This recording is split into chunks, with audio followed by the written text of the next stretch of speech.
Bismillah wassalatu wassalamu rasulillah wa ala alihi washabihi wa wala wa ba'du. Salam yang terbaik, salam para malaikat kepada para calon penghuni surga. Assalamualaikum warahmatullahi wabarakatuh. Sahabat muslim yang dirahmati oleh Allah, kali ini kita akan membahas ihwal setelah subuh, ya. Banyak orang-orang yang setelah subuh ini harus ngapain, ya? Apakah boleh tidur lagi ataukah harus kemudian bagaimana kita langsung lanjut bekerja dan lain-lain. Baik. Kita akan buka pembahasannya dengan ada sebuah ayat yang menarik. Wasubhi idza tanaffas. Ketika matahari kemudian muncul, fajar menyingsing, dimulailah kehidupan di muka bumi ini. Manusia dan sebagian besar makhluk binatang, tumbuhan dan lain-lain, dia hidup ya dari mulai pagi hari. Ya. Hanya sebagian kecil yang nokturnal yang hidup di malam hari. Ya, dan di malam hari sudah ditetapkan qadarullah oleh Allah bahwa yang hidup di malam hari, yang bekerja, yang berkegiatan di malam hari adalah itu para jin, ya. Nah, mereka lah yang kemudian memulai kehidupan di malam hari. Sahabat muslim, Nabi Muhammad SAW pernah bersabda, "Jangan kalian membiarkan anak-anak kalian di saat matahari terbenam sampai menghilang kegelapan malam. Sebab setan berpencar jika matahari terbenam sampai menghilang kegelapan malam." Melalui hadis tadi bisa digambarkan bahwa menghilangnya kegelapan malam atau waktu subuh merupakan shift akhir dari para jin berkeliaran dan jam bubaran para jin untuk kembali ke peraduan mereka masing-masing. Sama halnya seperti waktu maghrib yang merupakan jam sibuk bagi para jin yang memulai aktivitasnya. Maka tak jarang seseorang yang kembali tidur sewaktu subuh kerap bermimpi buruk.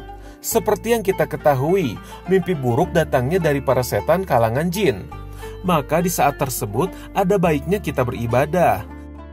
Selain itu, kelebihan kita beribadah di waktu subuh memiliki kelebihan tersendiri. Seperti diriwayatkan hadis Muslim, waktu subuh merupakan waktu pergantian shift antara malaikat malam dengan malaikat siang, yang mana para malaikat akan berkata, "Kami mendatangi mereka ketika sedang sholat, dan kami meninggalkan mereka dalam keadaan sholat." Artinya, ibadah kita dicatat oleh dua malaikat sekaligus, yakni malaikat malam dan juga malaikat siang. Sedangkan waktu asar merupakan pergantian sebaliknya, yakni datangnya kembali malaikat malam dan naiknya malaikat siang. Nah, sahabat muslim, itulah salah satu kelebihan sholat di awal waktu. Sedangkan jika dikaji dari segi kesehatan, waktu subuh ternyata memiliki dampak yang baik bagi kesehatan.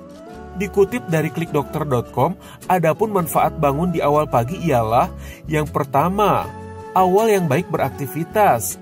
Dengan memulai semua di awal pagi, segala kegiatan menjadi tidak tergesa-gesa dan membuat pikiran lebih tenang, serta menghindari pikiran menjadi kusut. Yang kedua, lebih bahagia.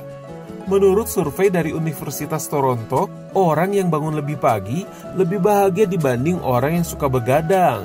Hal tersebut dikarenakan jam biologis orang bangun pagi sesuai dengan ritme sosial di sekitarnya.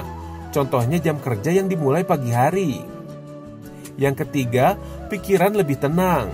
Dengan demikian, orang-orang yang bangun pagi mudah mengambil keputusan karena terbebas dari distraksi dan juga memiliki waktu untuk berpikir. Yang keempat, sarapan berkualitas. Dalam hal ini, membuat seseorang sempat untuk sarapan pagi dan kaitannya dengan gula darah yang terjaga di siang harinya. Yang kelima, sempat berolahraga. Dengan bangun pagi, tentunya Anda jadi memiliki waktu untuk berolahraga. Selain itu, menikmati udara di pagi hari membuat Anda mendapatkan oksigen terbaik di awal pagi untuk tubuh Anda. Nah, sahabat muslim, itulah kelebihan beraktivitas setelah sholat subuh. Lalu apakah benar apabila kita bangun siang atau kita tidur kembali usai sholat subuh, rezeki kita dipatok ayam? Berikut pemaparannya. Ketika kita bangun di sholat subuh, setelahnya itu kita harus kemudian sebisa mungkin melanjutkan ya aktivitas kita. Karena apa? Karena banyak dari berbagai hadis yang menyampaikan bahwa rizki itu datangnya dimulai di pagi hari. Ya, kita sambut yang namanya rizki itu dari mulai setelah subuh.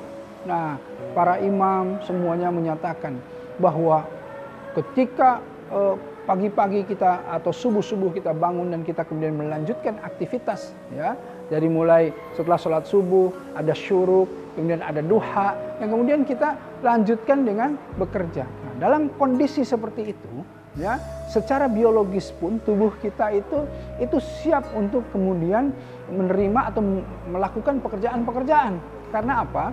Karena memang ada yang namanya Allah sudah tetapkan segala sesuatunya. Matahari yang bersinar, ya, yang kemudian memberikan energi kepada kita, udara yang berhembus, oksigen dan lain-lain. Ini semuanya sudah memang diatur bahwa setelah subuh sebaiknya manusia itu melakukan pekerjaan-pekerjaan. Nah, jangan sebaliknya.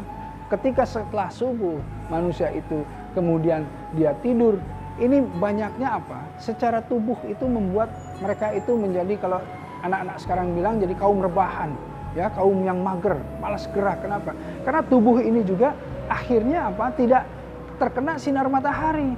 Dia tidak kemudian mendapatkan udara yang segar ketika di pagi hari, begitu.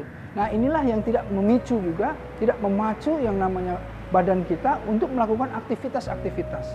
Nah, karenanya kembali lagi ingat tuntunan Rasulullah SAW, kita harus tiba kepada beliau dan kita memahami bahwa kenapa akhirnya setelah subuh, ya, kita kemudian berzikir dulu sampai ke syuruk.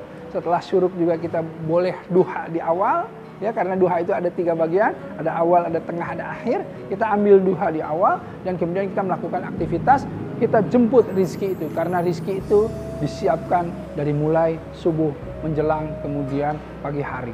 Nah, karenanya ayo kita jemput rizki kita di pagi hari. Insya Allah, ya, jangan tidur setelah subuh.